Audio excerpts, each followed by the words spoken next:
couple of weeks ago, we heard from the wise Epictetus on the subject of hope and fear.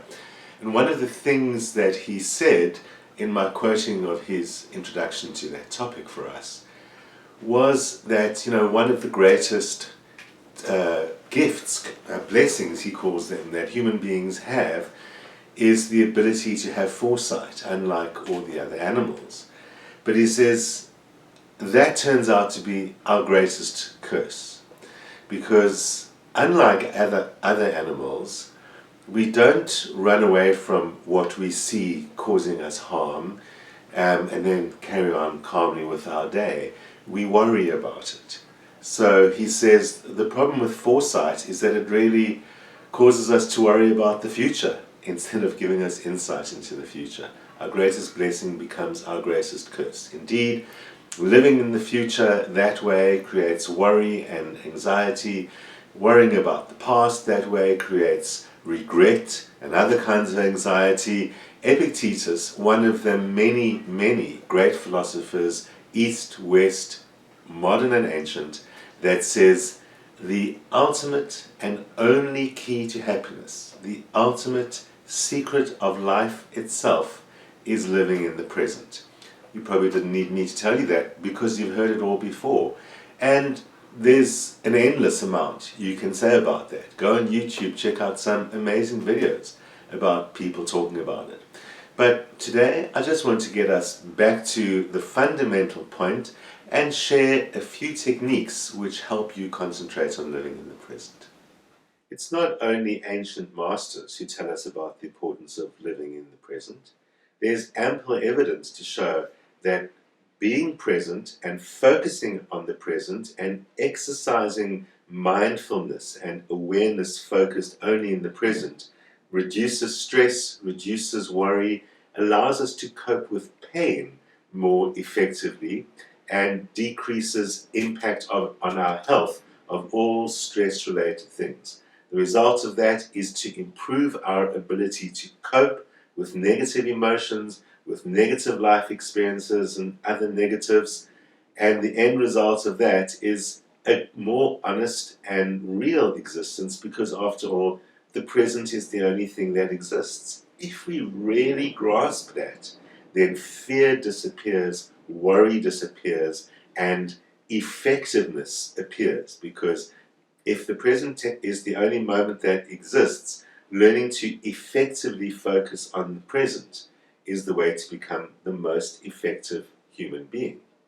Admittedly, it isn't easy to live in the present, and we're encouraged not to. We're encouraged to think about the future or to fix the past. We're encouraged to think about the future all the time, right from childhood, and it's really destructive as much as it can sometimes be inspiring. But more importantly, it distracts us. And a lot of things in our lives do the same kind of thing. Advertisements pull us towards a possibility, reminders of things, notifications from your phones, all these things going bing, bong, and bang all the time are constantly pulling you away from the now. And so we become less effective in the now, when in fact the now is the only thing that actually exists. The present is the only thing that actually exists. The only time that you have to learn anything, to do anything, to feel anything, to react to anything is right now, because the past moment is gone. This is the only moment you have, because the future doesn't yet exist. You only exist now. You only exist in this moment. The only sensible thing to do means use this moment. Anxiety, fear, worry, all these things exist in the future and exist in the past. Guilt, resentment, regret, grief, anger, sadness, bitterness, all these unforgiving negative emotions are caused by too much of the past and not enough of the present. The present is the only moment that exists. So for all the ancient wisdom that's out there and all the sacred texts and so on, most of them share a bottom line wisdom that we can all benefit from. And that is ultimately that the only thing that makes sense is living in the present. And we live in our heads so much, but we need to remember that the only space that we actually have to operate is in the present, because the past doesn't exist anymore and the future hasn't happened yet. So looking at those things all the time takes us away from being an effective human being, effective in the world, and effective in growing ourselves. Certainly, we need to be aware of what was and what might be, but only in a very limited way. Think about the past in a very small way, just understanding that's what might have been wrong or unhappy before. In the present, I'm going to do that differently, not dwelling on it. New solutions. And that in the future might be what I need, or I need to improve my health, or I need something from the future. Fine. Focusing on the present is what's going to get me there. How do we learn to focus on the present? Let's look at a few techniques of all these wonderful great masters and learn about the art of living in the present.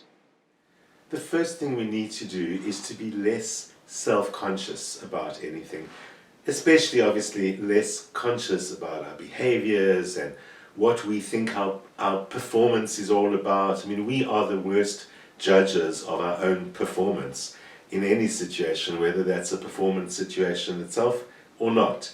So we need to kind of let go a little bit, stop being so conscious of, am I doing it right? What will be the outcome? Will they see me as better or worse or clever or stupid or any of those kind of things because of what I'm doing? And just focus on the doing. Stop being aware of yourself. Be aware of what it is that you're doing. Don't even think about why you're doing it. You know, people talk about getting into your flow, or getting into your groove, and you remember as a kid when you could sit in your room and do something you loved for hours and you completely forgot about the time. Well, it's that kind of mode of just being in what you're doing. As adults, we can't always be doing what we love. It's not playtime anymore, and hopefully we get to do a lot of what we love when we can. But certainly, the step really is just be in it whatever it is. It relates, in fact, to another technique, number 2, that is about just loving what you do. You know, we all have to deal with the grind of daily existence and the grind of daily work. And no matter how fantastic your job is, or meaningful your job is, or anything like that, it boils down to life on earth can get dull, routine, and frustrating. And so we easily start projecting ourselves out of our jobs. And we think, like, when I'm at home, I'll do this, I could be doing that on the weekend. And so we create a lot of unhappiness in the work that we're doing. And you might think it's justified because it's menial or repetitive or some other kind of work that you don't like. But the fact is, you spend the vast majority of your time doing it. So you may as well make the most of it and use it as an exercise in being in the present. In whatever you do, try and be totally present in it. Do it for the absolute reward of doing it to its fullest, doing it to its finest. Not because you'll be proud of you or someone else will be proud of you or you'll get the accolades or the raise. Although those might be bonuses if they come along. But the point is really to use your present tense time, the only time you have, as fully and as rewardingly as possible. So being in the present that way, in your work, in your task, has the double bonus of getting you into the flow and forgetting about yourself. So forget about yourself, don't be so self-conscious. Get into the flow. Just be entirely in what it is you're doing. And thirdly, that's like savoring the moment, being in the moment and savoring everything about the moment. Whatever it is, it doesn't have to be especially good for some other reason. You rather just got to find the reason that's there in the present. What is it about this moment? Might not be a fantastic moment. So savoring the moment doesn't mean pretend that everything's always fabulous. It just means this is the only moment I have. Let me find everything about the quality of this moment and being in that moment. And if it is a stressful moment or an unpleasant moment, it's in fact by focusing on me in the here and now and noticing then how much fear about the future is related to those anxious moments, or worry about repeating what's happened in the past. But being in the moment includes appreciating that moment for what it is. An easy way to do that, step 4 maybe, is to go for a walk. So rather than it being some moment that you've got to get a grip of, even if it's a challenging one at work, go for a walk, go outdoors, go somewhere where perhaps you don't often go or you love to go, and notice everything.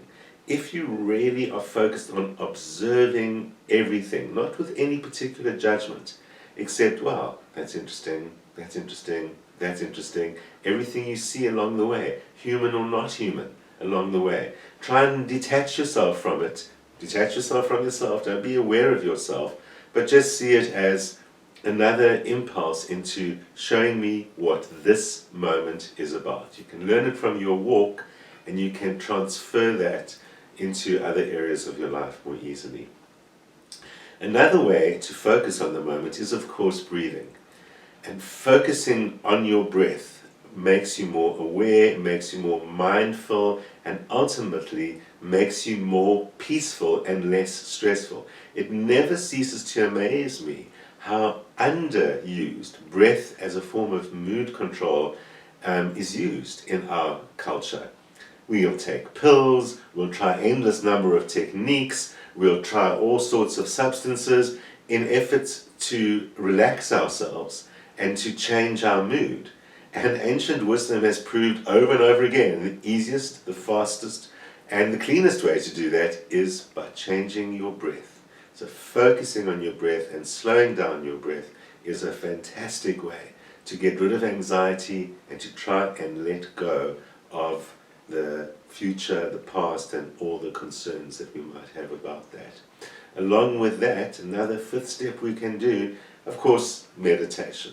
Meditation is just about sitting and being, and focusing on your breath can be a really great way to meditate. So you can do 2 of those, and that really focuses you into the present. When we have our attention on our breath is in the present. It's pretty much like you've got no option but to be in the present if you focus on your breath. That's like a magic trick.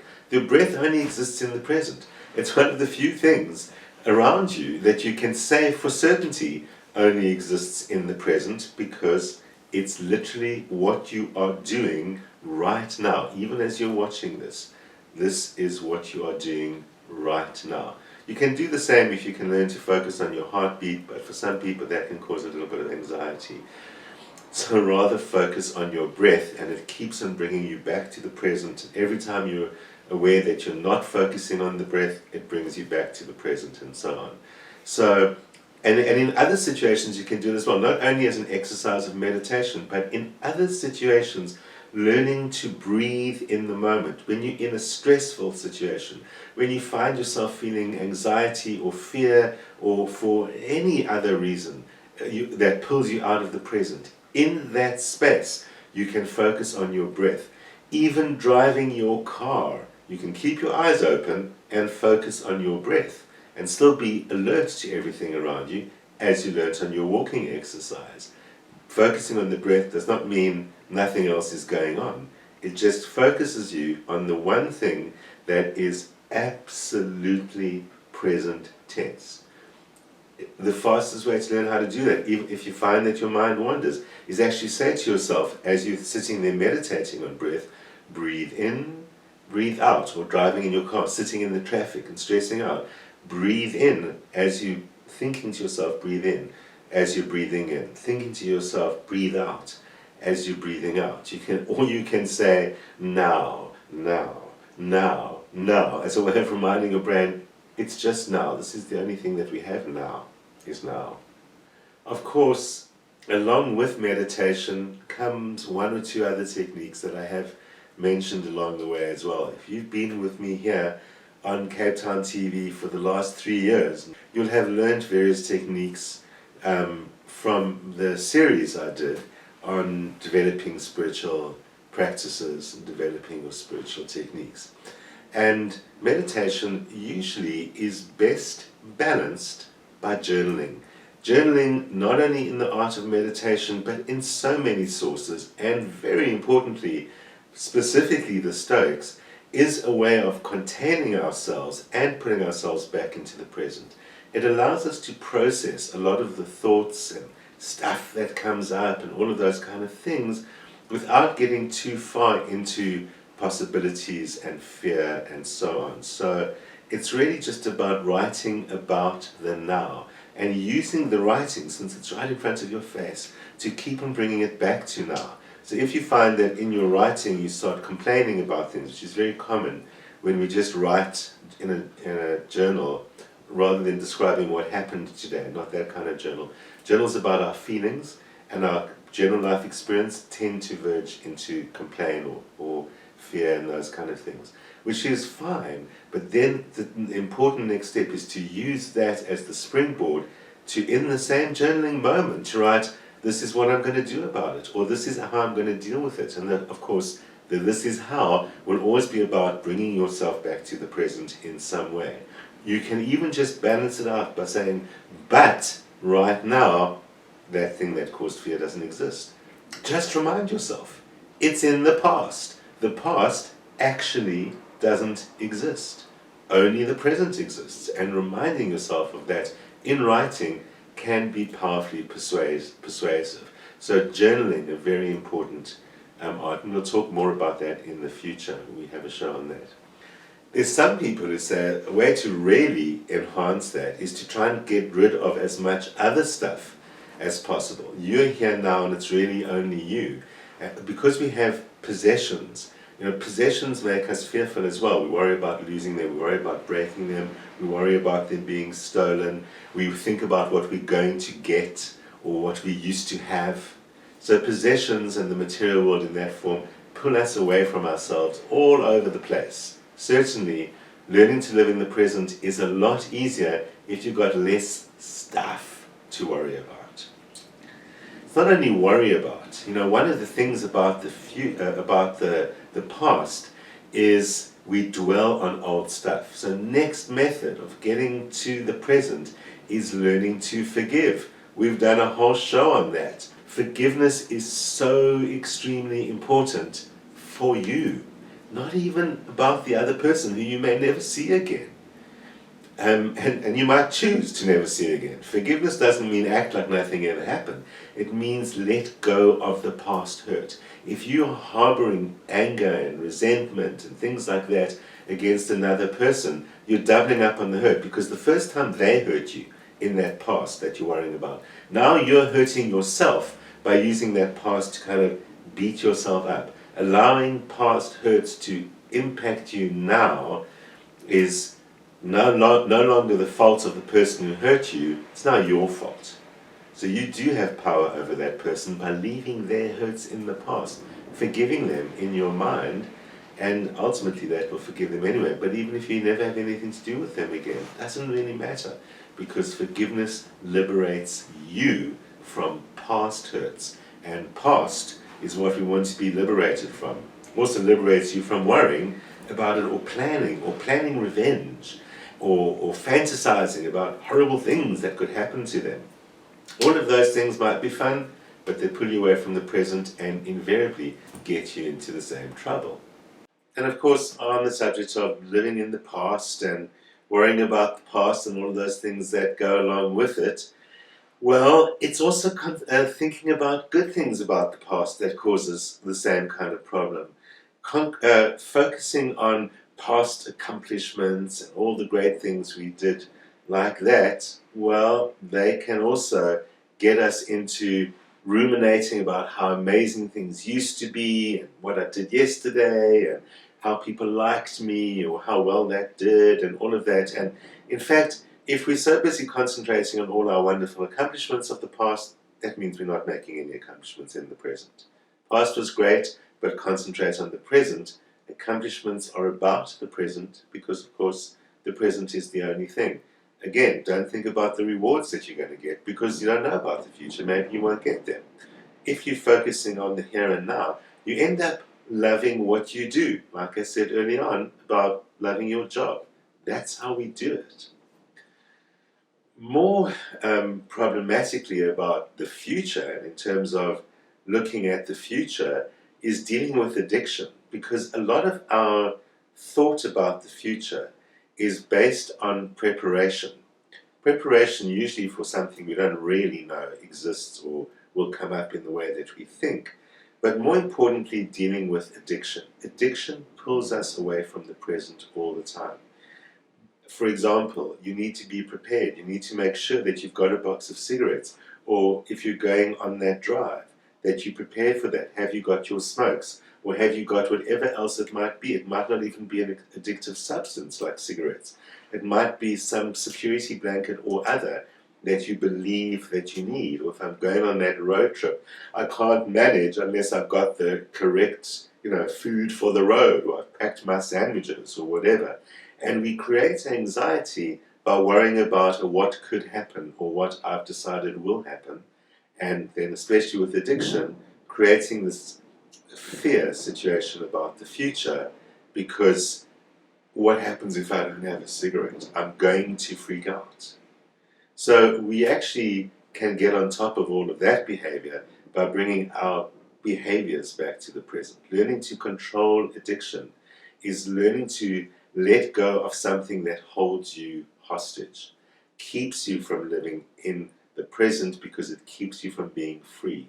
It makes you worried, as well as creating health problems or psychological problems or any other problem that could arise out of that. So find, addiction might not be the only one. Find things that hold you hostage. Let go of those.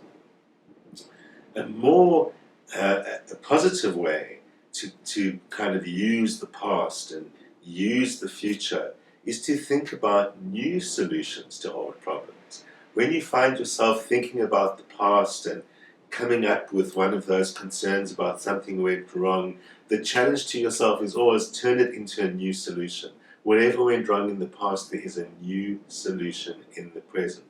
I don't have to worry about the outcome because I'm finding a new solution in the present, and I don't know what the outcome's going to be. Haven't done it before. So a good way to focus on the present is to look for new ways to do old things, to realize yesterday's way of doing something doesn't work for today. Focus on what's available for you today. And certainly, what worked for yesterday is not going to work for tomorrow. So, always being on top of the present makes you kind of automatically let go of the past and the future. Always thinking about there's a new solution that exists in the present, because the past has been and solutions won't work in the future, I don't know. Focuses you back to the purpose of what I'm doing exists in the present. It is a new solution to an old problem. And that, as I said, prevents us from getting caught up into what its outcome might be. Bottom line, when it comes to the technique of living in the present, the bottom line is letting go of worrying. Sure, it's easier said than done. But everything that I've said here tonight really refers to worrying. We worry about the past and we worry about the future. It occupies so much of our time, and yet it is completely fruitless. The one thing we can be absolutely certain of when it comes to worrying is that it has no result. It doesn't do anything. It doesn't fix anything. It doesn't change anything. Worrying is one of the most profound, obvious, and rather silly ways to damage ourselves. You're hurting yourself in the worst way possible, because there cannot be any good reason to do that. There can never be a good reason to worry, because worrying doesn't change anything. So it's perhaps one of the most absurd behaviors that human beings have come up with, and getting us back to old Seneca, who reminds us that, well, in fact, worrying got you nowhere. Worrying is only about fear and is the curse of our ability to have foresight. So, foresight is about getting yourself out of potential trouble. That's really the kind of, I guess, evolutionary reason, if you want to call it that, of why such a thing exists. It prevents us getting into harmful situations. most of the time, perhaps allows us to take advantage of good situations and reminds us that, like I said at the beginning, a tiny little bit of the past is useful just to understand what went wrong, but not to linger on that. A tiny little bit of the future is useful because just to understand how can I maximize what I'm doing in the present. Direct your energy into the present. That's where all your accomplishments lie and where happiness lies. One of the things we can say about the future, be sure to be here next week at the same time. See you then.